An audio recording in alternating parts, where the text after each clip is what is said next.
समृद्ध शास्त्र में आपका स्वागत है। बोनस का एक नया शो है जिसमें हम आपको उन व्यक्तित्वों से मिलवाएंगे जो निवेशकों के लिए समृद्धि के शास्त्र लिख रहे हैं। यकीन मानिए, हमारे सुरक्षित भविष्य की कमान किसी नेता के हाथ में नहीं है, बल्कि उनके हाथ में है जो हमारी बचत को संभालते हैं। भारत में म्यूचुअल फंड उद्योग 70 लाख करोड़ रुपए का है। ये केंद्र सरकार के सालाना बजट से भी बड़ा है। ये भारत के नॉमिनल जीडीपी का 20% है और रियल जीडीपी का 40%। जो लोग ये फंड संभालते हैं उनके हाथ में ही आपकी बचत और भविष्य की कमान है। संस्कृत में शास्ता का अर्थ होता है दिशा दिखाने वाला।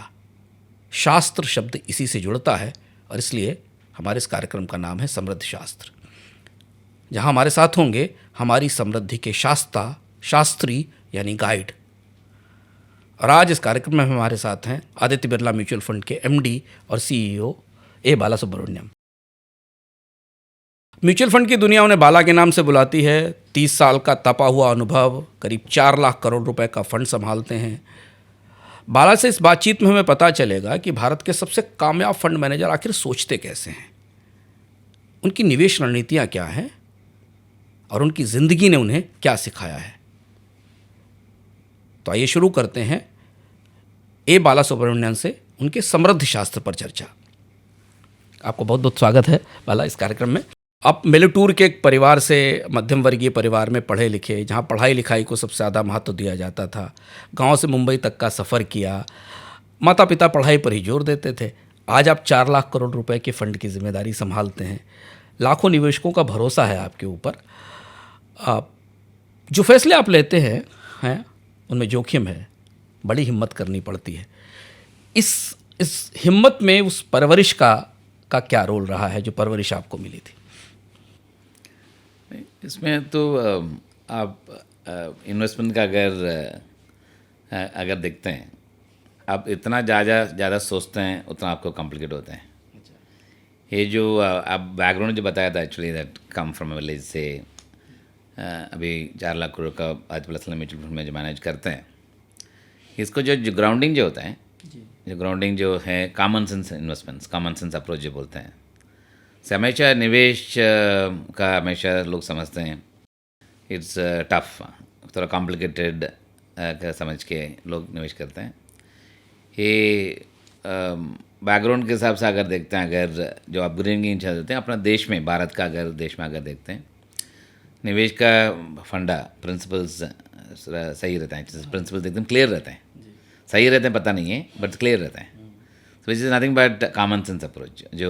जो कॉमन सेंस इसका हिसाब से जब पुराना जमाना में जो निवेश करते थे उसको जो प्लानिंग करते थे और किधर अपॉर्चुनिटी है वो बेसिस में अगर इन्वेस्ट करना हो तो सोच समझ के फैमिली के साथ मिल के जो करते हैं, this is basically the culture. So जो बोला आपने that how it got is all that basics, जो ग्राउंडिंग जो है वो बेसिस में जो कर रहे हैं, दैट्स व्हाट नाउ। अभी आज के दिन पे म्यूचुअल फंड में आप जो बताया, एक्चुअली जीडीपी 20-25% का जीडीपी का जो आया है, ये मेरा से भरोसा जो म्यूचुअल फंड में अभी बनते जा रहे हैं, विच इज़ हमेशा हमें इन्वेस्टमेंट्स में थोड़ा उम्मीद होना चाहिए, कॉन्फिडेंस होना चाहिए और कोई किस समय के लिए इन्वेस्ट करता हूँ वो भी बहुत ज़रूरी है एक्चुअली इन्वेस्ट करने का टाइम। सो वो सब बेसिक प्रिंसिपल है, वो बेसिस में जो है। So that's what I think. Sir, south India में, दक्षिण भारत जहाँ से आप आते हैं, वहाँ बचत का, थ्रिफ्ट का बहुत पुराना कल्चर है लंबे समय से। उत्तर भारत से ज़्यादा दक्षिण भारत में। क्या यही वजह थी कि आपको बनना था कंप्यूटर इंजीनियर और आप बन गए फंड मैनेजर? ऑफकोर्स पुराना जमाने तो आज के दिन पे बच्चों लोग का क्लियर आइडिया रहता है। क्योंकि उनको हमेशा 10th तक आते हैं तब से चालू हो जाते हैं ना, इंजीनियर बनना मेरे को बनना है और MBBS बनना है और फंड मैनेजर बनना है, ऐसे भी सबका आजकल एस्पिरेशन आ जाते हैं क्योंकि मार्केट के देख के। सो मेरा समय में तो वो नहीं था। इट्स मोर अबाउट इंजीनियर का, मेरा उम्मीद था इंजीनियर का करना है। I passed out graduation in the 86. 86 में तभी तो अपना इंडिया का जो टेक्नोलॉजी का जो था तभी शुरू हुआ। सो हमेशा मैं सबको बोलते थे एक्चुअली बड़ा अभी तो लैपटॉप आ गया है, तभी तो बड़ा डब्बी जैसा था एक्चुअली। IBM का जो कंप्यूटर था तभी। सो तभी PTA स्क्रीन था, आप भी हाँ, मीडिया में है, जी। बड़ा PTA स्क्रीन हम लोग रखते थे, तभी उसमें ही न्यूज़ आते थे एक्चुअली। सो तभी इंजीनियरिंग का तभी सबको इंजीनियरिंग बनने का उम्मीद नहीं था। ग्रेजुएशन करेगा तो ठीक है, ग्रेजुएशन इटसेल्फ वाज टफ। तभी का टाइम पे अगर कोई भी ग्रेजुएशन भी कंप्लीट करना है अच्छा कॉलेज में, क्योंकि तभी इतना कॉलेज भी नहीं था एक्चुअली। तर्फोर अगर इंजीनियरिंग करना है is something was my motto was actually engineer बन के, सॉफ्टवेयर इंजीनियर बन के उसमें सीखना है। सो मेरा इनिशियल लर्निंग प्रोग्रामिंग का ही था। तो उसमें एक अच्छा हो जाता है, आप अगर एक ब्यूटी अगर कंप्यूटर इंजीनियर वर्सेस जो मार्केट का अगर कोई देखते हैं, इंजीनियरिंग का आपको सिखाते हैं फ्लो चार्ट से लेके वो सर्किट कैसे चलाते हैं, किधर से किधर कनेक्ट करना है, किधर कैसे आएंगे, उसका स्टेप्स पूरा मालूम पड़ जाते हैं, वो आपको सीखने के लिए बहुत मिल जाते हैं। So that is where I was actually I. But market का एक बार बॉम्बे आने के बाद close to Bombay stock exchange अगर ऑफिस में रहता है आपके पास, मेरा वही I was lucky close to the Bombay stock exchange का ऑफिस का साथ साथ में मीन उसका बगल में ही ऑफिस था। So I got an opportunity join one of the oldest Canada bank का सबसे कंपनी। So I join there. So रोज़ आप देखते हैं ऐसा है एक्चुअली गांव में रहने के बाद भी इवन मेरा पिताजी भी निवेश करते थे, तो साउथ में जो आप बोलते थे उनका हमेशा निवेश जो करते हैं चिल्ड्रन के फ्यूचर के लिए। सो मेरा एक्चुअली 10th पास हो गया है, उसके बाद बाहर जाके गांव से बाहर जाके पढ़ने के लिए जाना है, उसके लिए खर्चा के लिए आपको पैसा चाहिए, फीस के लिए पैसे चाहिए। आज रोज़ रोज़ आपको पैसा निकल के नहीं दे सकते हैं, उसके लिए मेरा मम्मी ने और पिताजी ने क्या करते थे, बैंक में जाके अकाउंट खोल दिए। मेरा अकाउंट खोल दिया है when I was in 10th only, bank account है, उसमें 300 रुपया 400 रुपया 500 रुपया महीने में जमा कर देते हैं। वो खर्चा actually use to come for my fees, और बस का खर्चे के लिए चाहिए, उसके लिए वो पैसा यूज़ कर देते हैं। So that is the way they plan it. वो निवेश में भी कदर कौन सा डिपॉजिट में करना है, क्योंकि इनकम आपके किधर से आते हैं, इनकम जो आते हैं एक तो मेरे फादर वॉज टीचर, उनका पेंशन इटसेल्फ 180 रुपया था, उसका पेंशन ही 180 रुपया था। और जो एग्रीकल्चर इनकम जो आते हैं वो ज़्यादा आते हैं। ओनली थिंग एग्रीकल्चर इनकम आपको हमेशा परमानेंट नहीं रहता है।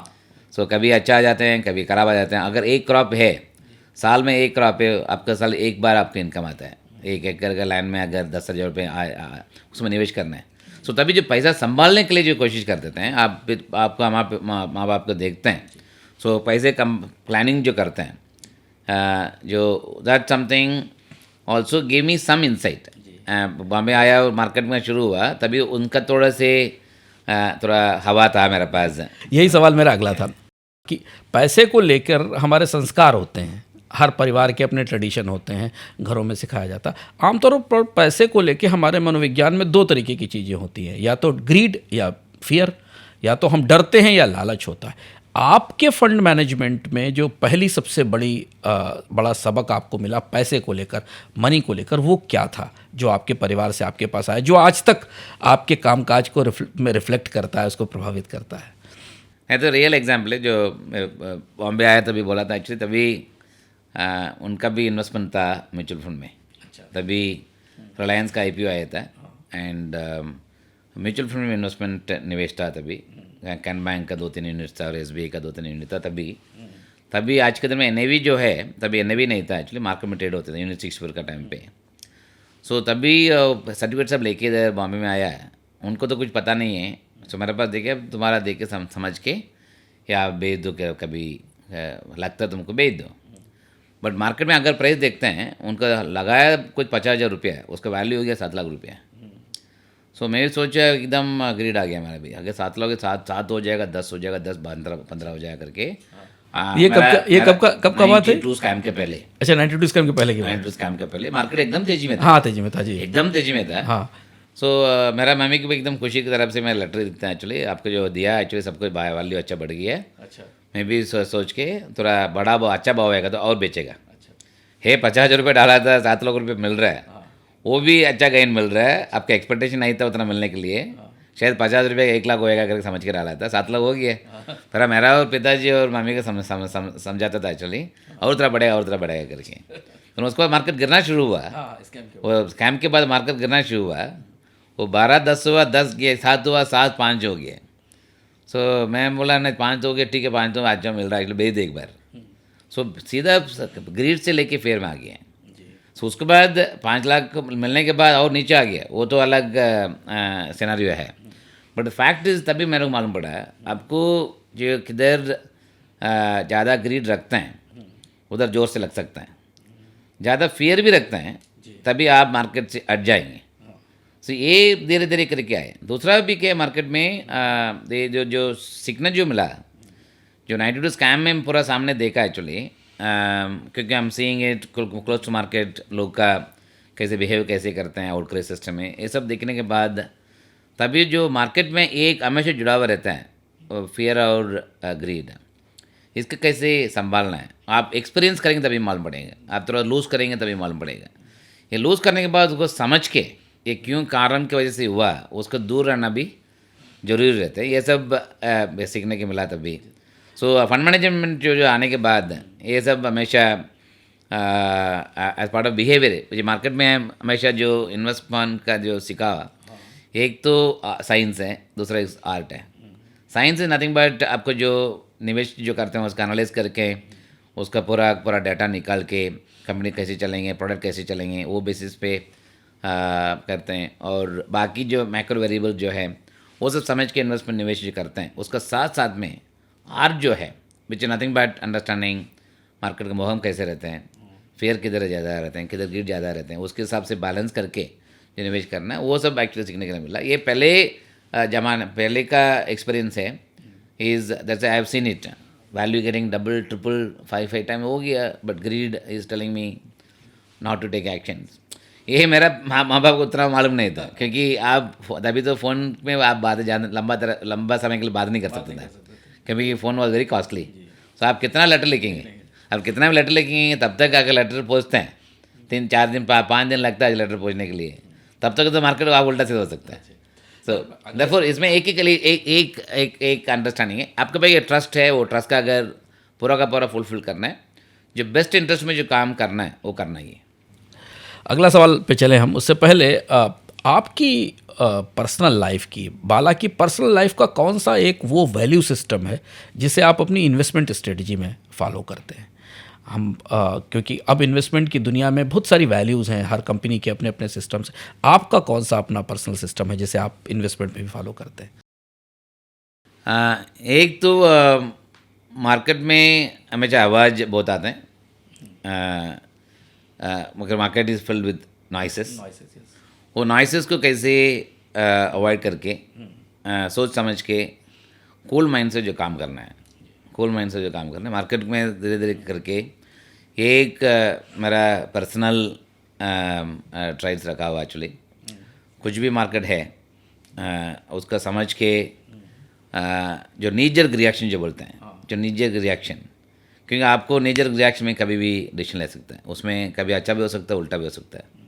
तर्फोर द कूल माइंड से जो काम करना है एनालाइज करके is something I have learned part of my, मेरा जो इंडिविजुअल स्टाइल जो है उसमें मैं रखा एक्चुअली में। इस सेक्शन में हम बात करेंगे बाला से उनके फंड मैनेजमेंट को समझने के लिए, उनके निवेश के दर्शन को समझने के लिए और उनकी इन्वेस्टमेंट फ़िलासफ़ी को जानने के लिए।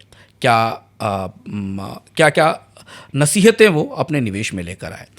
सर, करियर की शुरुआत में आपने कहीं कहा था, मैं आपका एक इंटरव्यू पढ़ रहा था कि आपने कंपाउंडिंग की ताकत को कम करके आका था, आपका एस्टिमेट कंपाउंडिंग को लेकर अच्छा नहीं था और इसका नुकसान कई जगह आपको देखने को मिला।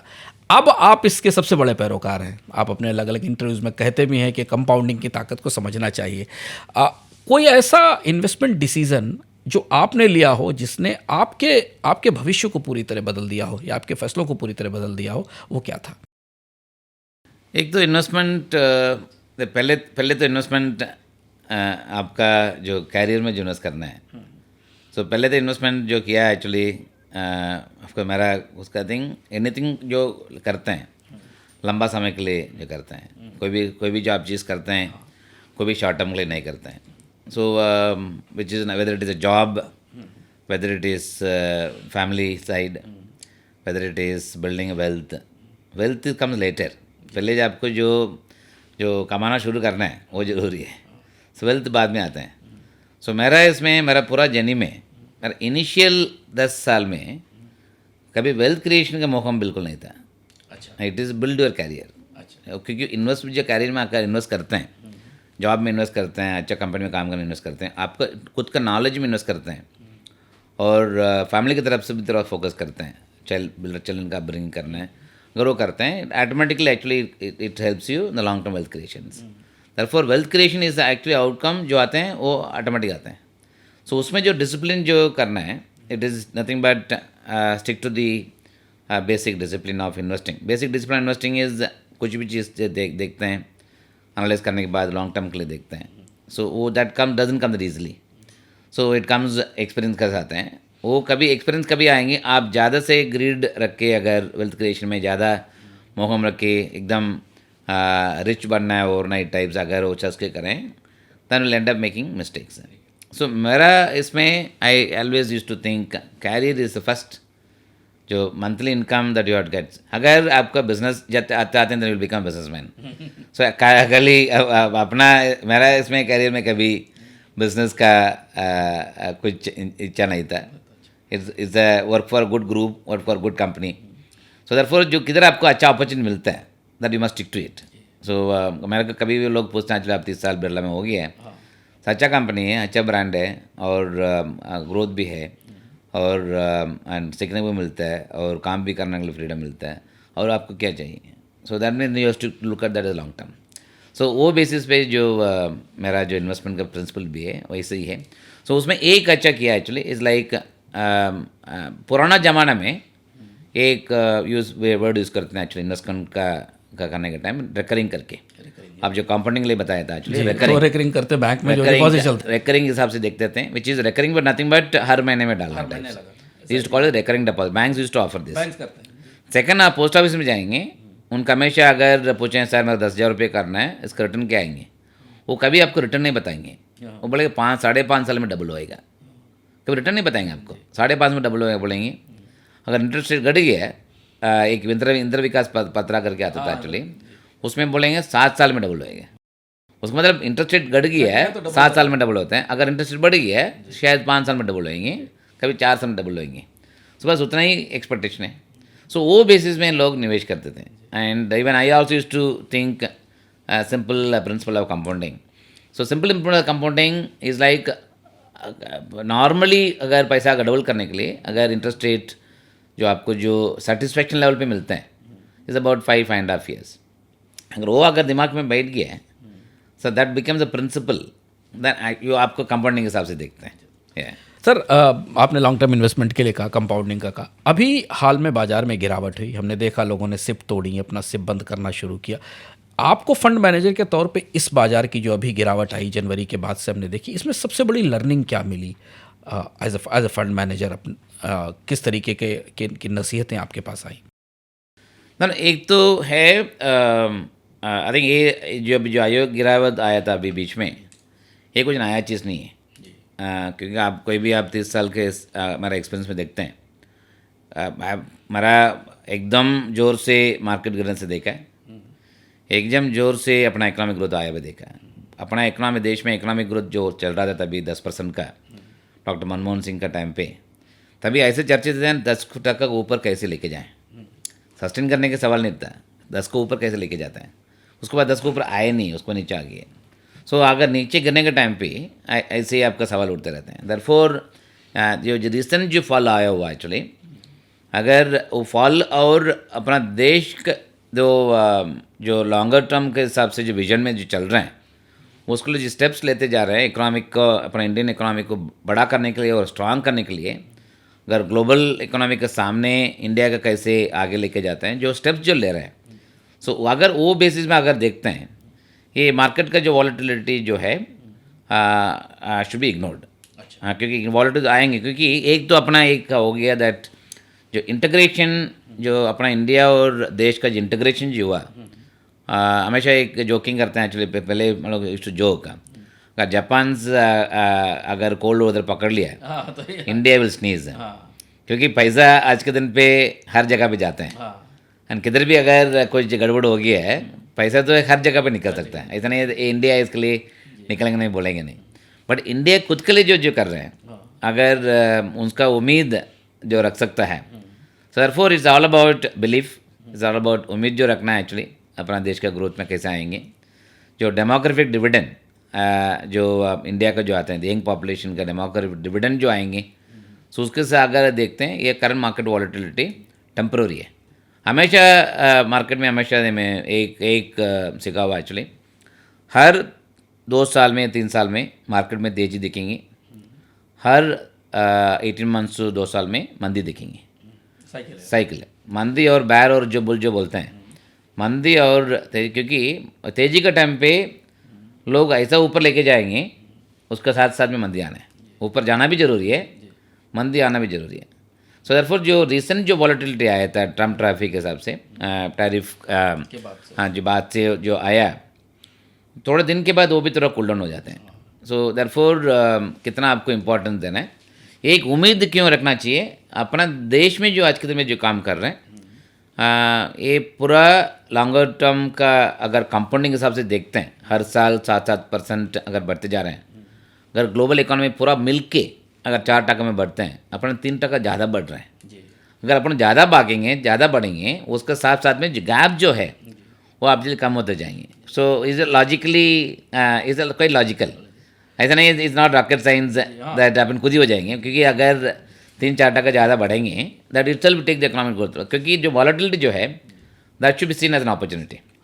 सर एक थ्योरी आप देते हैं 100 - एज की इक्विटी थ्योरी, ये क्या है बताएं लोगों को, बहुत लोगों का इंटरेस्ट है इसमें मार्केट बाला की थ्योरी के नाम से जानता है 100 - एज इन इक्विटी इन्वेस्टमेंट, ये कैसे काम करती है? ना actually I must give credit, 100 - age जो है एक one of the reputed highly reputed investment firm globally बहुत साल से है, उनके एक फार्मूला निकाला था actually, so which is 100 - age. 100 - age generally अगर कोई भी नंबर ऑफ ईयर्स के मैक्सिमम जो रह सकते हैं, 100 समझ के अगर चलें, 100 - एज आज दिन उसका कि कोई भी 20 साल का उम्र है, 100 - एज इज़ 80, दैट मीन्स आपको 80 ईयर्स जीने का चांसेस है। 80 ईयर्स बहुत लंबा समय है। आप रिस्क भी ले सकते हैं इक्विटी मार्केट में, यार कोई भी आकर रिस्क ले सकते हैं, कोई भी इन्वेस्टमेंट आप रिस्क ले सकते हैं, अगर लंबा समय के लिए आपको विजिबिलिटी है। सो लंबा समय के लिए विजिबिलिटी है, आपको उतना ज़्यादा आपको रिस्क ले सकता है, क्योंकि पावर ऑफ कंपाउंडिंग कभी जो आते हैं आपको रिस्क लेकर तो आते हैं, पर वो रिस्क मतलब आपका आज के दिन पे ब्याज का जो मोहम है, अगर 7% है बैंक में और 8% है, अगर उस आसपास चलते हैं, अगर कोई भी 8 के ऊपर कोई रिटर्न दें, that is actually comes the risk. अगर 10 के ऊपर कोई रिटर्न देगा तो it comes the risk. Therefore जो आपको जो हायर रिटर्न में अगर जाना है और रिस्क भी लेना है, वो आपको लंबा समय के लिए अगर आपको निर्णय होना चाहिए, ये लंबा समय के लिए है मेरा पैसा। सो इसके लिए उधर 100 - age is like that, like 20 years अगर एज है, उनको ज़्यादा निवेश इक्विटी में करना चाहिए, क्योंकि उसका लंबा समय जितना कम एज है उतना ज़्यादा इक्विटी। 20 साल में उनको काम शुरू कर रहे हैं, काम भी शुरू नहीं, पढ़ रहे हैं और 25 साल में काम शुरू करेंगे, अर्निंग शुरू करेंगे, और उसका अर्निंग्स 60 तक चलेंगे, 60 तक चलेंगे, कि उतना लंबा समय आपका अर्निंग्स है। अगर इन्फ्लेशन के हिसाब से देखते हैं, हर साल उनके लिए 5% से लेके 8% तक उसको इंक्रीमेंट भी आ सकता है, क्योंकि इन्फ्लेशन के हिसाब से देखते हैं। सो उनको पावर ऑफ कंपाउंडिंग समझता नहीं है और उतना समझाते भी नहीं उनको। अगर ये समझ के अगर इन्वेस्ट करें, जो अर्ली एज में आपको जो इन्वेस्ट जो कर सकता है लंबा समय के लिए, आपको रिस्क लेना है। इसके लिए 100 - एज अगर 60 का एज हो गया है, अगर 70 का एज हो गई है, अगर 100 - 70 लेते हैं कि 30 साल का हिसाब से अब करना है, 30 साल इट्स अ प्रॉबिलिटी ऑफ 30 साल is low, may be the probability on the 10 year is high. So अगर खाली 10 साल के लिए है उतना आपको रिस्क लगता है, क्योंकि आपको रिटर्न होने के बाद इनकम कम हो जाता है और उसकी वजह से आपको रिस्क कम करना है।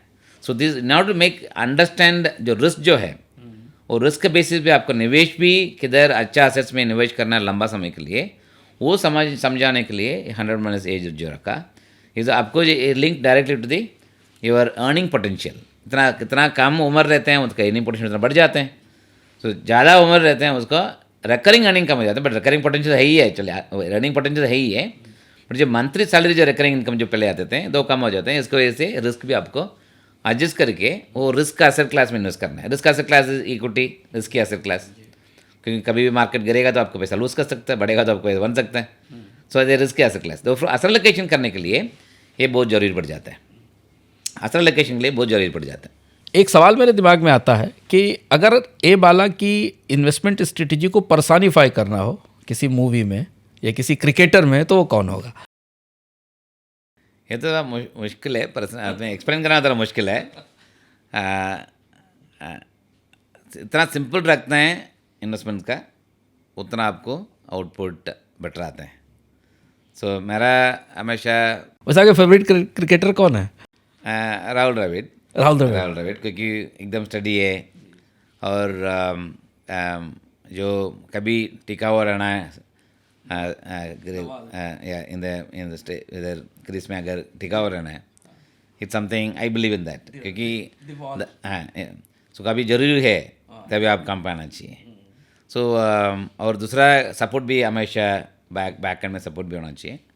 मेरा हमेशा एक उम्मीद हमेशा ऐसे रहते थे. ऑफकोर्स सीईओ बन गया क्योंकि लक भी फेवर में था और जो बॉस ने देखा होगा इसलिए बन नहीं गया. मेरा हमेशा एक रहते थे, you have to be a strong second line player. उसमें कंसिस्टेंसी आ जाते हैं और ज़्यादा उतना कॉम्प्लिकेट करते हैं उतना आपको कॉम्प्लिकेट में तो मज़ा आता है, बट कॉम्प्लिकेट में उसको सोल्यूशन नहीं मिलता है. उतना आप सिंपल रखते हैं उतना आपको आउटपुट भी उतना मजबूर से आता है. So my personal belief is actually keep it simple, keep it more understandable, and keep it as something which you can repeat more the time. अगर वही इसमें अगर ज़्यादा रिपीट करें उतना आपको परफेक्शन बन जाते हैं, उतना आपको डिसिप्लिन के हिसाब से रिपीट करें, परफेक्शन और परफॉर्मेंस सब कुछ इसमें आ जाता है. ये डिविएट इज समथिंग अगर बीच में हो जाते हैं, I call it as a symphony. अगर वो सिम्फनी में थोड़ा ब्रेक हो गया आपको मालूम पड़ जाएगा. Therefore, bringing that symphony by keeping it simple is much easier. So यही मेरा ऑपरेटिंग मॉडल और स्टाइल. तो मैं ये कहूँ कि राहुल द्रविड़ जो कि इंडिया के मिडिल ऑर्डर के सबसे स्ट्रांग बैट्समैन थे, जिनको वॉल भी कहा जाता है, वही स्ट्रेटजी है कि सही समय पर सही परफॉर्म करना इन्वेस्टमेंट के लिए वो बाला की स्ट्रेटजी है. क्योंकि राहुल द्रविड़ को बहुत एग्रेसिव प्लेयर्स में नहीं माना जाता, बहुत है ये माना जाता है कि राहुल द्रविड़ मिडिल ऑर्डर के सबसे स्ट्रांग बैट्समैन थे. हाँ, स्टडी रहना चाहिए, स्टडी रहना चाहिए. सिर्फ परफॉर्मेंस के हिसाब से आप कभी मेजर नहीं कर सकते. कभी परफॉर्मेंस में मार्केट में बहुत कुछ चेंज होता है. कभी रिटर्न कभी अच्छा आएंगे, कभी खराब आएंगे. अगर लंबा समय के लिए देते हैं आगे पीछे थोड़ा फ़र्क होगा, ज़्यादा फ़र्क नहीं पड़ेगा. सो देयरफॉर स्टडी जो रहना है. और दूसरा है कभी टाइम अच्छा चलते हैं तभी भी आपको be grounded and remain focused on work. जो कभी खराब रहते हैं तभी भी आपको have to remain grounded and local available होना चाहिए. और इंटरनल भी आपको जो स्ट्रेंथ के हिसाब से जो काम करना है, रिविजिट योर स्ट्रेंथ, इंट्रोस्पेक्ट, सो वो भी ज़रूरी है. सो दिस इज़ समथिंग अब जो बोला एक्चुअली राहुल द्रविड़ का, ये सब जो स्पोर्ट्स में जो होता है, एक तो स्टडी है, कीप इंट्रोस्पेक्टिंग, जो कोर्स करेक्शन बीच में थोड़ा सा करना है, वो भी करके कैसे आपको स्टेबिलिटी के हिसाब से इज़ लाइक नेविगेटिंग शिप जो बोलते हैं. सो नेविगेट करके कैसे करना है इज समथिंग जनरली वही मेरा फोकस हमेशा रहता है. आप आदित्य बिरला में एक स्ट्रेटजी पे काम करते हैं इन्वेस्टमेंट के, जिसको रिपीटेड विनिंग स्ट्रेटजी कहते हैं, कंसिस्टेंटली जीतने की रिपीटेड विनिंग स्ट्रेटजी.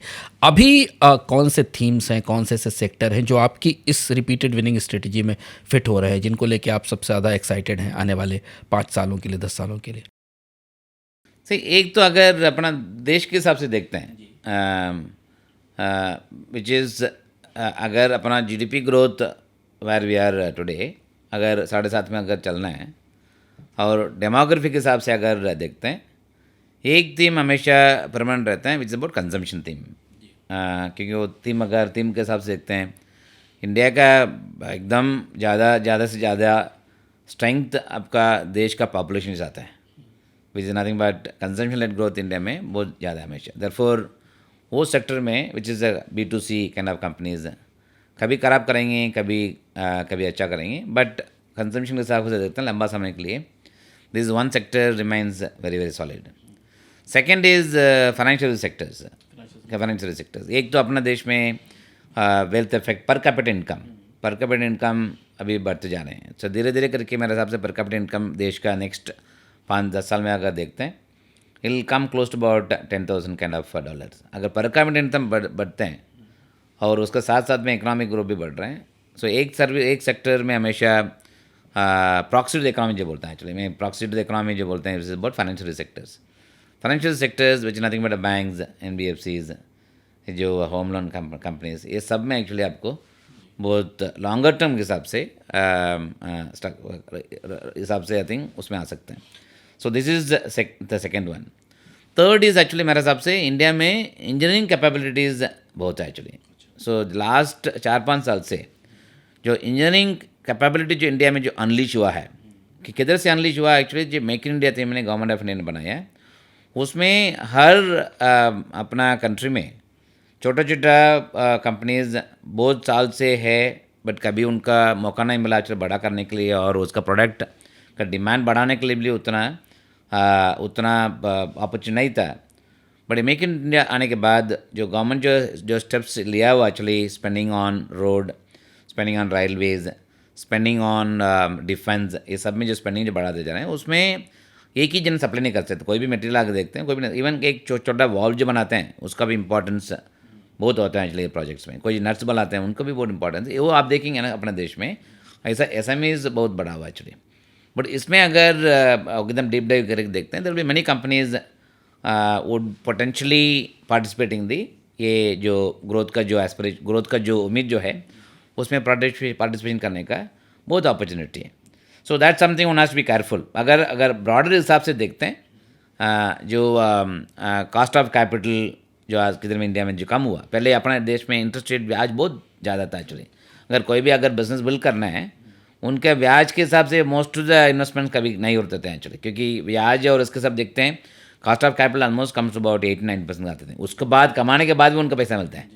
अभी कॉस्ट ऑफ कैपिटल कंपनी का सेटअप करने के लिए कॉस्ट ऑफ कैपिटल बहुत कम हो गया. तर्फर मेरे हिसाब से वाइडर अपॉर्चुनिटीज अपने देश में आ सकता है.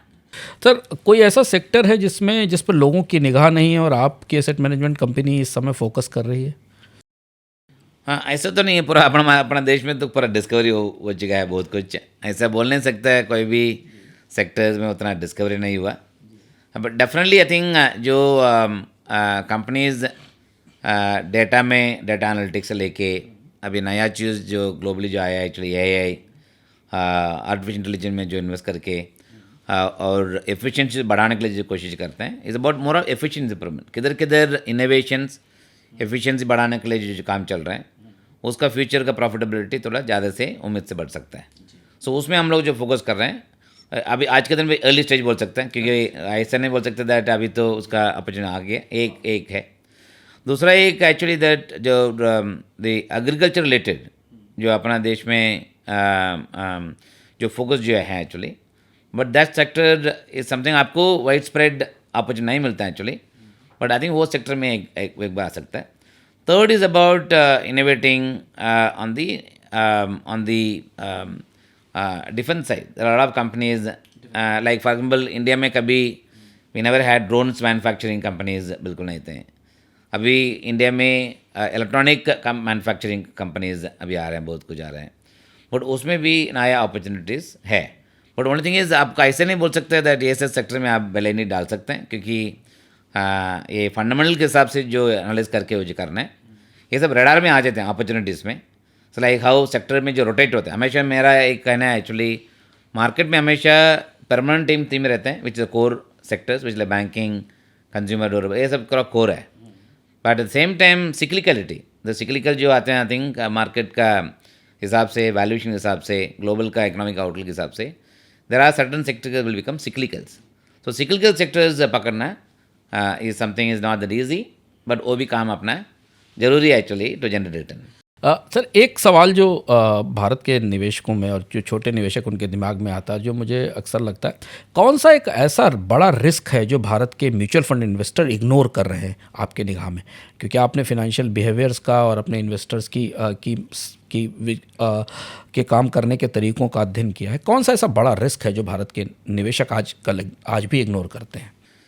निवेश में एक तो इग्नोर करते हैं, इज़ अबाउट जो आपका जो इन्वेस्टर्स बिहेवियर जो है। सो इन्वेस्टर्स बिहेवियर हमेशा शॉर्ट टर्म का देखते हैं, आपका बिहेवियर चेंज होते जाते हैं। सो कभी पैसा मार्केट में बनना उतना इजी नहीं है। अगर समझ ले एक्चुअली पैसा बनना बहुत इजी है। तो ये भी आपको समझना चाहिए दैट मार्केट में लूज़ करना भी उतना जल्दी से आएंगे। एक तो मार्केट में वाइब्रेंट होने के बाद एवरी थिंग्स मैं मार्केट में जाके स्पेकुलेट करेगा तो मेरा हो जाएगा। सो मेरा बड़ा रिस्क है इज़ अबाउट बिहेवियर।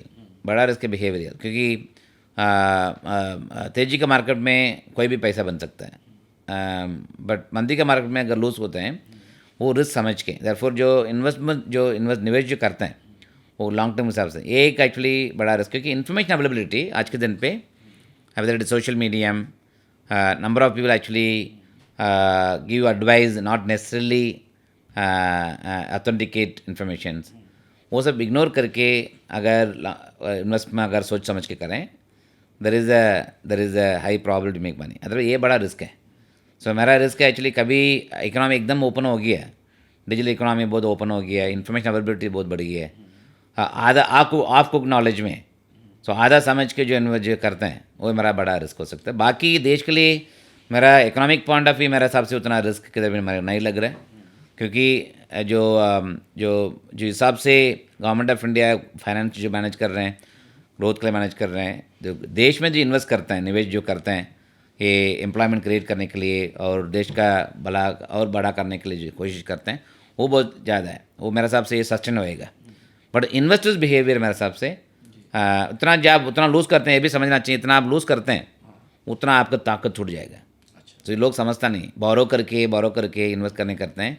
सो जो आपको जो मीन का अलावा जो बोरो करते हैं, सो मोस्ट ऑफ अगर आपका वो है नेटवर्थ 1 करोड़ है, सब घर से मिला के इंक्लूडिंग घर का योर इनकम, घर का मिल के सब 1 करोड़ है, आपका लोन 30 लाख का ऊपर नहीं होना चाहिए। अगर आपको लोन बढ़ते जा रहे हैं, बेसिस में आप पैसा डालने के लिए कोशिश कर रहे हैं, हाँ, क्योंकि लोन आजकल मिल जाते हैं। सो दूसरा एक रिस्क है एक्चुअली, अगर लोन कोई भी देते हैं, एक बिहेवियर भी आजकल मैं नोटिस करता है एक्चुअली, लोन अमाउंट बोलने के पहले लाव करके ले लेते हैं। सो पैसा लाना ईजी है, देना मुश्किल है, सो कमाना मुश्किल है। देयरफॉर ये समझ के करना बहुत ज़रूरी है, क्योंकि ये जो यंग इंडिया के लिए उनका लॉन्ग टर्म के हिसाब से जो उनको करना है बहुत ज़रूरी है। ये मेरे हिसाब से यंग के लिए अकेले नहीं है, ये जनरल बिहेवियर में मार्केट में 1-2 साल में मैं देख रहा हूँ एक्चुअली, क्योंकि कोविड के बाद मार्केट में इतना जोर से तेज़ी आया था, सबको तरह पैसा बन गया। सो उनका ये भी लगना शुरू हो गया है, तर पैसा बनना ईजी है। ये मेरे हिसाब से लोन अवेलेबिलिटी आज के दिन में पहले उतना नहीं था, जो आज के दिन में अवेलेबिलिटी बहुत बढ़ गई है। अवेलेबिलिटी तो होगा, आपको कितना लेना है वो समझ के लेना है, कितना करना है वो समझ के करना है। तो अगर ये दोनों समझ के अगर अच्छी तरफ से करें, देन रिस्क आपको अवॉइड कर सकता है। सर मैं आपको काफ़ी समय से देख रहा हूँ और आप बहुत स्पिरिचुअल हैं, आपने अपने इंटरव्यूज़ में भी कहा। स्पिरिचुअलिटी फंड मैनेजमेंट में कैसे मदद करती है? नहीं, ये तो कूल माइंडेड, आई थिंक आपको कोई भी अगर डिसीजन लेते हैं जो सोच समझ के जो करते हैं, कामनेस जल्दी से आप डिसीजन नहीं लेंगे, सोच समझ के लेंगे। थोड़ा कभी कभी अगर टफ टाइम रहते हैं, हाँ, कंसेंसस इवॉल्व करना वो भी ज़रूरी है। अगर टफ टाइम में आप ऐसे ही आपका अकेले नहीं ले सकते, थोड़ा कंसेंसस लेके और सबका व्यू लेके, ये मैं हमेशा करता हूँ, एवोल्यूशन ऑफ डिसीजंस वो भी करके। सो स्पिरिचुअलिटी केस में is something which I feel it teaches you. एक कोई मिथ जो म्यूचुअल फंड के बारे में बना जिसे आप तुरंत तोड़ना चाहते हो? एक मिथ तो ऑफकोर्स इट्स लाइक, ऐसे तो मिथ नहीं है, क्योंकि बहुत मिथ तो अब था, पहले हम लोग निकाल दिए मिथ को। मिथ तो है आपको, एक तरफ से SIP आप रोज़ डालते हैं, हर महीने में डालते हैं, और उसका रिटर्न भी आप एक्सपेक्टेशन करते हैं। सो SIP अगर डालें, रिटर्न के लिए नहीं डाल रहे हैं, ये वेल्थ क्रिएशन के लिए डाल रहे हैं, लॉन्ग टर्म के लिए, लॉन्ग टर्म सेविंग के लिए डाल रहे हैं। सो उधर अगर एक्सपेक्टेशंस आपका गलत रखें, वो बेसिस पे अगर SIP तोड़ देते हैं, सो वो भी आप गलत करें, क्योंकि जो पर्पस पर के लिए जो कर रहे हैं वो पर्पस समझ के इन्वेस्ट करना है। सो मिथ जो है, जो रिटर्न जो आया वो आएगा, वो मिथ है। अच्छा, ये मिथ है। वो मिथ है। सो इतना 25% रिटर्न आ गया, हर साल 25% रिटर्न नहीं आएगी। सो वो मिथ है। सो रिटर्न तो रियल है, वो मैं मना नहीं कर रहा हूँ रिटर्न गलत है, रिटर्न सही है, बट ऐसा मिथ इतना रिटर्न आएगा वो बेसिस में मैं रिटर्न को चेस करते जाएंगे, वो एक मिथ है, वो नहीं करना चाहिए। हाँ, दूसरा एक एक्चुअली SIP में एक्चुअली पर्पस के लिए डाल रहा हूँ, एक गोल के लिए डाल रहा हूँ, लंबा समय डाल रहा हूँ। उधर आप रिटर्न का अगर इतना SIP में अक्रोमेट हो गया, इतना पैसे ही आया, क्यों नहीं आया, अगर उसमें सवाल पूछना शुरू करेंगे, आप उसमें गलती कर सकते हैं, क्योंकि निकाल देंगे वापस आएंगे, निकाल देंगे वापस आएंगे, वो नहीं करना चाहिए मेरे हिसाब से। That we should continue. Bala, एक सवाल बहुत समय से दिमाग में हमारे था कि म्यूचुअल फंड इंडस्ट्री क्या वास्तव में इंक्लूसिव हो गई है भारत की, कि करीब करीब 70 लाख करोड़ का AUM है म्यूचुअल फंड के पास, इक्विटी, लेकिन 25% इक्विटी AUM B30 सिटीज़ से आता है, केवल 25%, 75% मेट्रो टाउन से आता है। आखिर इतने समय के बाद भी जो ग्रामीण और कस्बाई लोग जिन्हें म्यूचुअल फंड की सबसे ज़्यादा ज़रूरत है, वो इसकी मेन स्ट्रीम में आ क्यों नहीं रहे हैं? कौन रोक रहा है उनको? ना, एक तो रोक नहीं रहे, मेरे हिसाब से इट इज़ लाइक आपके एक्सेस इनकम किधर आते हैं। सो आई थिंक आप deeper parts of the country में जाते हैं, उनका रिक्वायरमेंट उतना ज़्यादा है, इन्वेस्टमेंट बाद में आता है।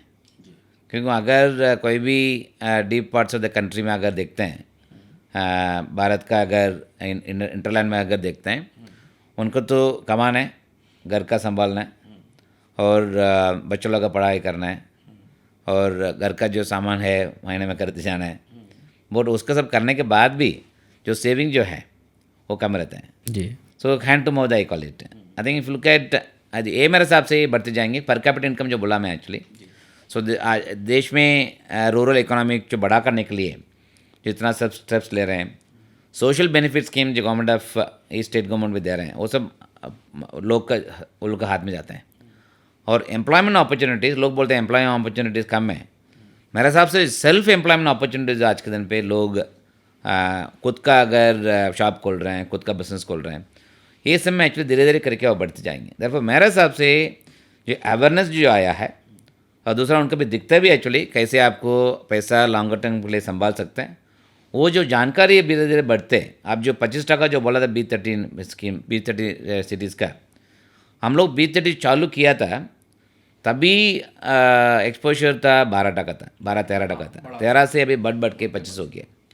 सो ऐसा नहीं सकता है B30 आपको पूरा बैठते हैं, क्योंकि अगर इनकम लेवल पे अगर देखते हैं, Mumbai will be the highest. अगर इनकम इक्विलिब्रियम अगर देखते हैं between top 30 cities versus B30 cities, उसमें तो लाइक ज़मीन आसमान का फ़र्क होगा, क्योंकि income levels different, inequality is high, तभी आपको कंसंट्रेशन हमेशा रहेगा। बट B30 में लोग बढ़ते जाएंगे, लोग का जो निवेश जो करते हैं वो मेरे हिसाब से धीरे धीरे के आएंगे। ये उनको जो सरप्लस आना शुरू हो जाते हैं वो आएंगे। दूसरा, सरप्लस आया नहीं आया, बट उनको ज़रूरी जो मालूम पड़ जाता है, क्योंकि उसको फ्यूचर के लिए SIP गोल के हिसाब से जो करना है वो ज़रूरी मालूम पड़ जाते हैं। इसके लिए आप एक देखा होगा एक्चुअली, SEBI और हम लोग सब मिलके एक स्कीम चालू किया था, आपको 250 रुपया आप महीने में आपको सिप कर सकते हैं। हाँ, ऐसा नहीं है दैट उनके पास 250 डालना, 500 भी डाल सकता है, और 1000 भी, ऐसा नहीं है उसके पास 1000 डाल नहीं सकता है। ये लोग से समझाने के लिए आप इतना कम भी पैसा डाल सकते हैं, अगर उसमें कम करते जाएंगे उसमें एक एडवांटेज एक शुरू हो जाएंगी। हमेशा हर चीज़ में शुरुआत ज़रूरी है, उसके बाद कैसे उसको लेके जाते हैं उसकी जिम्मेदारी है, शुरुआत ज़रूरी है। वो एक बार 250 रुपये साथ में आप शुरुआत कर दी है, दैन उसका साथ में उसको जो रियलाइजेशन जो आया वो बेसिस पे वो बढ़ते जाएंगे। कैसा रिस्पांस रहा 250 सिप का आपके? ठीक है, अभी के लिए तो ठीक है, उतना बोल नहीं सकता है दैट एकदम जोर से एक्सेप्टेंस आया। हाँ, म्यूचुअल फंड हमेशा एक इनिशिएटिव जो लेते हैं, वी मेक इट अवेलेबल। आपको हमेशा आपको अवेलेबल शेल्फ पे अवेलेबल होना चाहिए, वो सॉल्यूशन अगर सोचते हैं उसमें एक जुड़ना चाहिए, तो उनको भी सोचना चाहिए, वो हम लोग कर रहे हैं, ये धीरे धीरे करके मेरे साथ बढ़ेंगे। क्या रेगुलेटरी और म्यूचुअल फंड इंडस्ट्री के एमसीज के बिजनेस मॉडल भारत की इनकम इनइक्वलिटी को अब से एडजस्ट करने का कम सीख गए हैं, ऐसा लगता है आपको? या जो जो inclusive model of mutual fund है कि देश के सारे लोगों तक पहुँचे, उसे पहुँचने के लिए बिजनेस मॉडल में और रेगुलेटरी मॉडल में किसी बड़े चेंज की ज़रूरत है, ऐसा आपको लगता है? ऐसा तो नहीं, तो एक अपना रेगुलेशन में एक बहुत अच्छा है, जो मार्केट डेवलप करने के लिए और इन्वेस्टर्स को भी आसानी से म्यूचुअल फंड आने के लिए भी, कोई भी निवेश करने के लिए उसको जो KSU से लेके डिजिटल प्लेटफॉर्म जो बनाया है, सब कुछ है। सो उसमें मेरे हिसाब से बहुत कुछ बन चुका है। मेरे हिसाब से रेगुलेशन का कुछ दिक्कत नहीं है। और रेगुलेशन साथ साथ में जो इन्वेस्टर्स को प्रोटेक्ट करने के लिए, आप पहले ही बोला था mutual fund industry 70 lakh crore हो गया, ये 70 लाख करोड़ अब चलते चलते ये जो इन्वेस्टर्स को इंटरेस्ट समझ के दे जो रेगुलेशन जो बनाना है म्यूचुअल फंड में, वो बहुत कुछ आ चुका है, साथ साथ में बहुत कुछ आ चुका है। दरफोर रेगुलेशन के हिसाब से ज़्यादा कुछ करने की ज़रूरत नहीं है। खाली जो प्रमोट जो कर रहे हैं वो मेरे हिसाब से करते रहना चाहिए। बट नया चीज़ कुछ करने के मेरे हिसाब से कुछ ज़रूरत नहीं रहता उसमें। सर, म्यूचुअल फंड सही है, सुनते सुनते लंबा समय बीत गया। अगर आप इसे बदलने के लिए कोई एक लाइन देना चाहें, इस अभियान को बदलने के लिए, तो क्या होगी आपके लिए? नहीं, अच्छी चीज़ के लिए कभी बदलने का सोचने की ज़रूरत नहीं है क्योंकि म्यूचुअल फंड सही है कि इम्पैक्ट इतना आया है, मेरे हिसाब से ये परमानेंट होना चाहिए। इसमें कल ही एक जुड़ा सकता है, ये अच्छी चीज़ में कल ही आपको जुड़ा सकता है। अगर जुड़ाना होगा तो आपको म्यूचुअल फंड सही है असरा लोकेशन के लिए, असरा लोकेशन के लिए जरूरी है। क्योंकि अगर मार्केट का उम्मीद का थोड़ा टोन डाउन करके, उम्मीद तो रहना चाहिए, टोन डाउन करना जरूरी है। एक्सपेक्टेशन का अगर बीच बीच में आपको टोनिंग करना है, वो कैसे करें? Only by Asra location. So Asra location कैसे आते हैं? आप इक्विटी में तो पैसे डालेंगे और बैलेंस फंड में तो पैसा डालेंगे और दूसरा गोल्ड में भी तो पैसा तो रखेंगे। ये ज़्यादा उम्मीदों का ये असर था बाला कि इतनी सिप टूटी, हमने सडनली सिप में इतनी गिरावट देखी, जबकि लोग म्यूचुअल फंड में लंबे समय के लिए निवेश करते हैं, इसीलिए आते हैं। तो इससे कोई इन्वेस्टमेंट बायस निकलता है भारत के लोगों के दिमाग का, या वो ओवर इन्फ्लुएंस्ड हैं स्टॉक मार्केट से और स्टॉक मार्केट और म्यूचुअल फंड के बीच के फ़र्क को समझ नहीं पा रहे हैं? तो ना हमेशा एक ट्रेंड हमेशा देखा एक्चुअली, कोई भी अगर मार्केट में एक्सपांड जो होते हैं, पहले टेस्टिंग वाटर के हिसाब से आते हैं। Test the water, like anybody gets into the river, they always say first before you get into the water, first you see the depth before you get in. So mutual fund में भी लोग जो आते हैं उनका testing ले आते हैं, कभी शुरुआत कर देते हैं, उसका एक्सपेक्टेशन ज़्यादा रखते हैं, पैसा डाल दिया तो डबल हो जाएगा 4 महीने में, 5 महीने में, 1 महीने में। सो वो समझ के जाते हैं। स्टॉक्स और इसका दोनों फ़र्क है। सो वो एक बेसिस पे कभी उनका ज़्यादा से बिना समझ के अगर डाल दिए, उनका पहले एक बार बंद करना है। मेरे हिसाब से ये जो ज़रूरी है बंद करना, तो डिपेंडिंग अपॉन उसका हाथ में कितना पैसा है उसके हिसाब से है। बट वो एक ट्रेंड मेरे हिसाब से नहीं रखना चाहिए। जो नया लोग जो डाल रहे हैं, जो इन्वेस्ट करने के लिए कोशिश कर रहे हैं, नए लोग जो डाल रहे हैं, मेरे साथ आएंगे। दूसरा एक मेरे से हमेशा एक बिलीफ है, मार्केट में भी लोग ट्रेडिंग करने के लिए चले जाते हैं, मार्केट में ट्रेडिंग के लिए चले जाते हैं। उनको लगता है एक्चुअली अगर मार्केट में ट्रेडिंग करेगा तो मेरा तो किक भी आता है और पैसा भी बन जाता है, बट उनका भी लास्ट तो होता है एक्चुअली, लास्ट तो होता ही है एक्चुअली। उनको भी उनका भी समझदारी आना शुरू हो जाते हैं, then they come to mutual fund. ये मेरे हिसाब से दोनों साथ साथ में चलेंगे। ऐसा नहीं है दैट ये रुक जाएंगे कम्प्लीटली, लोग कम्प्लीटली आना शुरू हो जाएंगे, दोनों साथ में चलेंगे। बट धीरे धीरे धीरे करके लोग का समझ में आना शुरू हो जाते हैं, ये लंबा समय के लिए कैसे मेरा जो हार्डवर्क करके जो पैसा कमाते हैं हम लोग, एवरी सिटीजन, उनका माँ बाप से लेके, उनका एंसेस्टर से लेके, माँ बाप से लेके, अगर खुद का लेके, कोई भी जो पैसा कमाते हैं हार्डवर्क के हिसाब से कमाते हैं। कोई भी लक्का से पैसा आते हैं जो कम ही आते हैं, बस अब हार्डवर्क के हिसाब से। वो उसको कैसे संभालना कैसे है, अगर वो समझदारी बढ़ते जा रहे हैं, मेरे हिसाब से ये ट्रेंड जो आप कभी भी आ जाते हैं, which I call it as quick reaction के हिसाब से जो डिसीजन जो लेते हैं, वो धीरे धीरे करीब बंद होएगा। उसके तरह मैच्योरिटी बढ़ते जा रहे हैं, तब तक आएगा। म्यूचुअल फंड सही है, उसके साथ एक और लाइन चलती है, mutual funds are subject to market risk. इसमें कुछ जोड़ना चाहेंगे आप? ये भी बहुत साल से सबको समझ में आ गई है, क्योंकि पहले हम लोग mutual fund subject to market risk करके अलग से बोलते थे, तभी उनका सोचना बहुत शुरू हो जाते थे कि उनका जितना रिस्क है, क्या रिस्क है। अभी म्यूचुअल फंड सही है बट रिस्क है, उसमें क्या दोनों में समझ में आ जाता है। म्यूचुअल फंड सही है लंबा समय के लिए, और म्यूचुअल फंड सही है आपको रेगुलरली इन्वेस्ट करने के लिए। इसके लिए वो SIP भी आया है। जो SIP जब जो सबका दिमाग में आ गया है, he came from that. So mutual fund सही है, और mutual fund subject to market तो मेरे हिसाब से साथ में चलना चाहिए। Like bull and bear market हमेशा साथ में चलते हैं। रिस्क भी समझ के करना है। रिटर्न हमेशा जो बनते हैं फ्री में रिटर्न नहीं मिलते हैं, रिस्क लेके रिटर्न मिलते हैं, क्योंकि रिस्क और रिटर्न दोनों साथ में समझ के करना है। इसके लिए म्यूचुअल फंड सही है, mutual fund subject to market risk भी सही है। एक सवाल जब सेबी ने अपने नए रेगुलेशन दिए तो लोगों के दिमाग में आया, निवेशकों के दिमाग में आया, जब सेबी ने स्ट्रेस टेस्ट शुरू किया, उससे ये महसूस हुआ कि क्या इंडस्ट्री सेल्फ रेगुलेशन नहीं कर पा रही है, या रेगुलेटर का भरोसा टूट रहा है इंडस्ट्री के कामकाज के ऊपर, जब उसको स्ट्रेस टेस्ट जैसी व्यवस्थाएं म्यूचुअल फंड में लानी पड़ी। नहीं, भरोसा के हिसाब से नहीं आता है।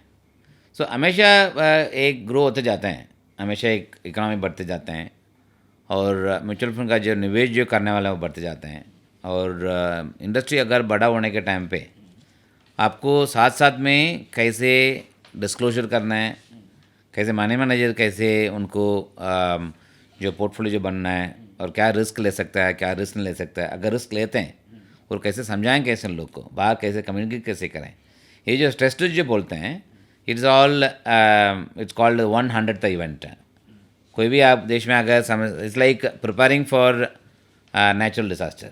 ऐसे नेचुरल डिसास्टर रोज़ नहीं आने वाला है, कभी आएंगे। कभी आप बोल नहीं सकता है अभी मेरा फायर इंजन काम नहीं करता है, it's like that. Fire engine हमेशा रहते हैं, उनका रोज़ रेडी होना चाहिए, पर ऐसा नहीं है रोज़ फायर आएंगे। कभी फायर आएंगे तभी जाके मेरे को काम करना है। This all such disclosure is like that. So जो मार्केट में तेज़ी हमेशा रहते हैं, कभी मार्केट गिर जाते हैं, तभी आप you should not run for cover. So अगर तभी आपको you should not run for cover, अगर आपको रखना है जो रिस्क साथ साथ में डिस्क्लोजर करना है। पोर्टफोलियो अगर समझ लीजिए थोड़ा सा रिस्क थोड़ा सा है, वो रिस्क कैसे कम करें। ये जो आप जो बोला आपने दैट जो सेबी का जो लास्ट 4-5 साल से जो रेगुलेटरी चेंजेस जो आया है, ये सब रेगुलेटरी चेंजेस आया क्योंकि मार्केट का साइज बढ़ते जा रहे हैं, फंड मैनेजर बढ़ते जा रहे हैं, तो नया फंड मैनेजर भी जा रहे हैं, और सबका रिस्क कैसे संभालना शायद मालूम नहीं होगा। ये यूनिफॉर्म प्रैक्टिस लेके आने के लिए कोई भी इंडस्ट्रीज़ में आप कोई भी एक म्यूचुअल फंड में एक ही बहुत बढ़िया चीज़ हुआ है जो लास्ट 10 साल में। आप कोई भी अगर म्यूचुअल फंड के जाके अगर कोई भी अगर प्रोडक्ट देखते हैं, डेफिनेशन एक ही रहेगा। सो डेफिनेशन लाइक मार्केट का अगर डेफिनेशन पूछें, सबके एक ही रहेंगे। प्रोडक्ट के बारे में पूछेंगे, सबके एक ही रहेंगे। बाला, अगर आपको एक दिन के लिए सेबी का चेयरमैन बना दिया जाए तो कौन सा फैसला करेंगे सबसे पहले? ये तो एक दिन में रेगुलेशन अगर कोई चेंज करना कुछ कर नहीं सकता है, वेरी डिफिकल्ट एक्चुअली। अच्छा, दूसरा इस सवाल बदल देते हैं। अगर आप सेबी से तुरंत कोई बड़ा फैसला चाहते हो कि एक फैसला तुरंत हो जाए, तो सेबी को क्या करना चाहिए अभी? एक तो ऑफकोर्स जो लास्ट 2-3 साल से जो कर रहे हैं, एक तो एक अपना कर सकते हैं। एक इक्विटी मार्केट में बहुत अच्छी तरफ से डेवलप हो गया, बॉन्ड मार्केट में भी ऐसा एक डेवलप होना बहुत ज़रूरी है। अगर नेक्स्ट राउंड ऑफ तेजी में अपना करना है अपने देश में भी, बॉन्ड मार्केट का भी कैसे जो इक्विटी मार्केट जो बनाया है, इक्विटी मार्केट में आज के दिन भी कोई भी इक्विटी आप खरीद सकता है और बेच सकता है, और बॉन्ड मार्केट में ऐसा कुछ आया नहीं है। ये बहुत साल से एक उम्मीद था, बहुत साल से सब लोग ट्राई कर रहे हैं। ग्लोबली ऑल्सो ये बॉन्ड मार्केट इंस्टीट्यूशनाइज्ड मार्केट में थोड़ा ज़्यादा से जुड़ा हुआ रहते हैं। ये रिटेल इन्वेस्टर्स के लिए कैसे करना है एक हमेशा सवाल रहते हैं। अगर ये हो गया है तो मेरा सबसे कैपिटल मार्केट के लिए दोनों साथ में आ जाएंगे। अगर ये दोनों साथ में आ गए हैं, देन इंडिया का जो डेवलपमेंट जो किया हुआ एक्चुअली मार्केट में कैपिटल मार्केट के लिए एक बढ़िया चीज़ हो जाएगा कैपिटल मार्केट के लिए। वाला 30 साल तो आपको बिरला में ही हो गए, इतना लंबा समय बॉन्ड ट्रेडर से आप, इसीलिए आप बॉन्ड मार्केट का इशारा भी कर रहे हैं क्योंकि आपने शुरुआत में बॉन्ड ट्रेडर से शुरू किया था। अगर आप अपनी जगह बदलना चाहें तो कौन सा इंडस्ट्री है जिसको आप लीड करना चाहेंगे? ऑफकोर्स अभी तो जगह बदल के जाने का भी क्योंकि जरूर कुछ आया नहीं, क्योंकि मतलब इससे बाहर कौन सी ऐसी इंडस्ट्री, इससे बाहर BFSI से बाहर कौन सी ऐसी इंडस्ट्री, कौन सा ऐसा लीडर है जो आपको लगता है कि आपको अगर वो भूमिका मिले तो आप कुछ और बेहतर बढ़िया कर सकते हैं? एक तो है, I am quite passionate about agriculture industry. Agriculture industry एक तो सर लार्ज इंडस्ट्री, उसमें इनोवेशन का बहुत स्कोप बहुत है, और अगर एग्रीकल्चर प्रोडक्शन अगर बहुत बड़ा करना है, वो एक हमेशा हो सकता है। सो एक मेरा हमेशा एक ध्यान रहते हैं। दूसरा एक ध्यान रहते, इतना साल काम करने के बाद जो नॉलेज जो है उसको कैसे इम्पोर्ट कैसे कर सकते हैं। सो जो सीखा हुआ एक्चुअली सो इम्पोर्ट कैसे कर सकते हैं। कभी कभी मेरा मन में भी कभी आएंगी, कभी भी किधर पॉलिसी मेकिंग में भी अगर बैठना चांस मिले, लेना नहीं लेना चाहिए, मेरा हमेशा मन में आते रहते हैं कि अगर पॉलिसी मेकिंग का अगर कोई भी इसमें गवर्नमेंट के साथ जुड़ाई करके काम करना है, हाँ, give back to the government, give back to the society. एक सवाल मेरे दिमाग में हमेशा आता है, इंग्लिश में एक वर्ड है गिल्टी प्लेजर। ऐसा कोई गिल्टी प्लेजर है जो आपने किया हो इन्वेस्टमेंट में, दूसरे को सलाह नहीं देना चाहते हैं कि वो करे? ऑफ कोर्स एक ही मैं बोल सकता एक्चुअली, 99 बबल में कोई भी अगर टच करें पैसा बन जाता है, कोई भी कंपनी टच करें पैसा बन जाते हैं। ऐसा खुद भी मिस्टेक किया एक्चुअली, अनलिस्टेड मार्केट में तभी थोड़ा पैसा डाला होगा, और कोई भी चीज़ में अगर पैसा बन गया होगा और बाद में मार्केट गिरने के बाद खाली पेपर रहता है हाथ में। ये खुद का भी एक्सपीरियंस है, खुद का एक्सपीरियंस, क्योंकि तभी तो यंग है, 28 ईयर ओल्ड एज, अगर इजी पैसा बन जाते हैं आपको लगता है जो पैसा बना बहुत इजी है। ये मिस्टेक तो किया हम लोग। कितना नुकसान हुआ था? उसमें तो नुकसान तो काउंट ही नहीं किया एक्चुअली, क्योंकि ये सेविंग जो रहता है तभी तो सैलरी तो बहुत कम था, सेविंग भी कम है, उतना सेविंग निकल जाता बस। सर आप अगले 7 साल में ये माना जा रहा है कि भारत में म्यूचुअल फंड का AUM डबल हो जाएगा, 70 लाख करोड़ है, करीब 140 लाख करोड़ के आसपास पहुंच जाएगा। लगभग हमारा 3 साल पहले जितना GDP था रियल वैल्यू पे, उतना म्यूचुअल फंड का AUM हो जाएगा। 4 लाख करोड़ के एसेट आप संभालते हैं। सबसे बड़ा डर कौन सा है आपका? कौन सी ऐसी चीज़ है जिसको से आपको डर लगता है कि इतना बड़ा AUM, इतना बड़ा बाजार? नहीं, डर में मतलब आई थिंक एक्सपेक्टेशंस बहुत मेरा डर है, एक्सपेक्टेशन, क्योंकि द लास्ट हमेशा रिटर्न फ्रंट लोड होता है जी, फ्रंट लोड। सो कोई भी चीज़ में अगर कोई भी एक्शन जो लेते हैं हमेशा फ्रंट लोड हो जाते हैं, सो बाद में थोड़ा फ्लैट मार्केट हो जाते हैं। सो रिस्क हमेशा अगर समझना है, एक एक्सपेक्टेशंस वर्सेस रियलिटी, इसमें बड़ा गैप हो सकता है एक्चुअली, क्योंकि अगर एक्सपेक्टेशन ज़्यादा एकदम रख दिया है वो एक हो सकता है। सो दूसरा रिस्क है एक्चुअली दैट ये एक्सपेक्टेशंस के हिसाब से कोई भी अगर गलत डिसीजन ले लिया है, सो उसमें उनको जो opportunity otherwise could have been there with him और with anybody, it can come at the cost of looking at this kind of expectation. So expectation can do good and expectation can also do danger. So मेरे हिसाब से expectation जो निवेश का जो expectation जो है वो आप मॉडरेट करेगा तो then you run lesser risk. अब हम आ गए हैं अपने आखिरी राउंड पर। ये रैपिड फायर राउंड है। इसमें बाला से हम सवाल पूछेंगे और उनका जवाब एक ही वाक्य में होगा, कोई एक्सप्लेनेशन नहीं होगा, सीधे सवाल होंगे, सीधे जवाब होंगे। और आप लोगों के लिए इससे हम जानने की कोशिश करेंगे कि बाला की निवेश रणनीति कैसी है। तो हम रैपिड फायर राउंड शुरू करते हैं सर। क्रिप्टो या गोल्ड, क्या चुनेंगे आप? गोल्ड। गोल्ड या रियल एस्टेट, क्या चुनेंगे आप? Real estate. फ़ोन के अलावा घर से और कौन सी चीज़ है जो नहीं लाना भूलते हैं? बहुत मुश्किल है आंसर करना। आपका mic I can say non veg. एक किताब जिसने आपको सबसे ज़्यादा इन्फ्लुएंस किया लाइफ में? ऑफकोर्स मैं उतना पढ़ता नहीं है, बट डेफिनेटली पीटर लिंच का वन अपॉन वॉल स्ट्रीट, ये एकदम पुराना बुक है actually. So this one book I would have read fully, but उसका अलावा ज़्यादा उतना पढ़ता नहीं है, but this is something I still remember. खाना बनाते हैं, आपको खाना बनाना पसंद है? सबसे अच्छी डिश कौन सी बनाते हैं? पोंगल। पोंगल।